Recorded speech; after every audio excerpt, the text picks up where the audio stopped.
بسم الله الرحمن الرحيم.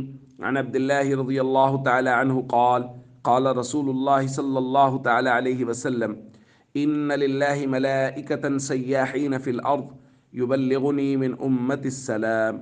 رواہ النسائی۔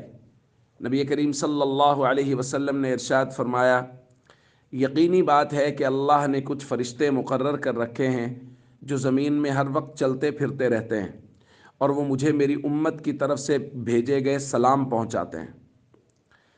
دوستو، دوسری روایت میں نبی کریم صلی اللہ علیہ وسلم نے ارشاد فرمایا، من صلی علی عند قبری سمعتہ ومن صلی علی نائیا ابلغتہ۔ جو شخص میری قبر مبارک کے پاس کھڑا ہو کے درود پڑھتا ہے، میں محمد صلی اللہ علیہ وسلم خود سنتا ہوں۔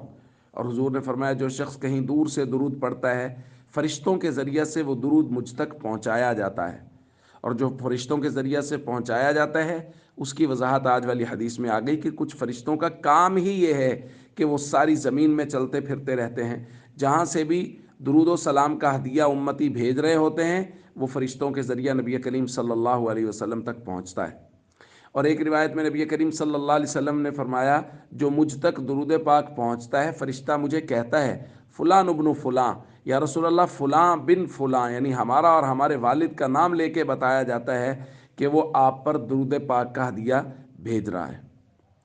دوستو، یہ کس قدر سعادت مندی اور خوشبختی کی بات ہے کہ ہم جیسے گناہ گاروں کا ذکر آقا دو جہاں صلی اللہ علیہ وسلم کے مبارک دربار میں ہو، اور ہمارا اور ہمارے والدین کا نام لیا جائے اور ہماری حاضری ہو، اور اس کا طریقہ کیا ہے؟ کثرت سے درود پاک پڑھنا۔